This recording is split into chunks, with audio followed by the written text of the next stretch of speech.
Now, Khalif Kairo is fundraising from poor Kenyans after being arrested and grounded completely. The entrepreneur is now aged almost 29 years, has closed his business, and is now in court.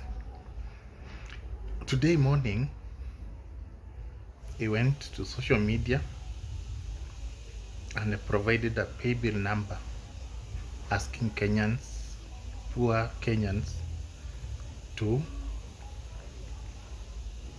fundraise for him. Khalif, as you know him, owns Kai and Khalif Kayad, where he imports cars and sells to Kenyan clients. Now, trouble started this year. The first client took him to court where he was paid 26 million and failed to deliver a Range Rover. Then another client took him to court. The third client, he has taken him to court for receiving 2.2 million and failed to deliver a car that was purchased, was ordered. Now, Khalif was on, I attended an interview last year and he clearly stated that his net worth is 2 billion Kenyan shillings. Now Kenyans are wondering, where did he take the money?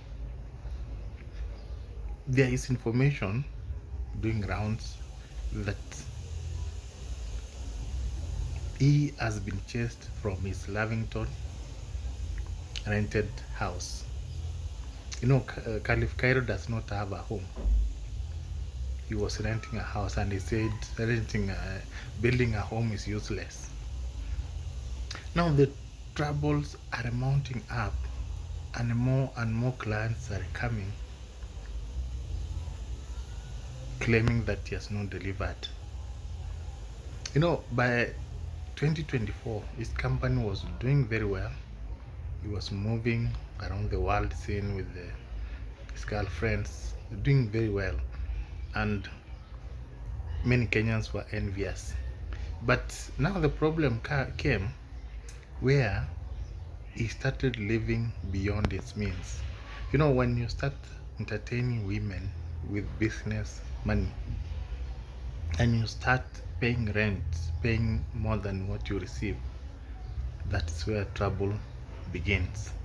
Khalif Cairo just started the business in 2022 after disagreeing with his other business owners, partners. There's a business they were owning with others, the likes of Kinuthia. They disagreed and they started this new business. Now I was doing very well. The only blunder he made was to live beyond his means and to mix women. You know, you cannot mix women with business. When you know, the problem is when you are changing women like clothes, there's a way that they can affect your performance, even in business. Because those spirits, you might come to contact with a woman with very bad omen, bad spirits, which can impact negatively on your business. So, Khalif was dating women, not a woman. Dating for 2-3 months. Now, the last person he was dating was called Wavinya, and they have separated. He even called her the wife. But now, you know, when your wife or woman is used to those standards, and all of a sudden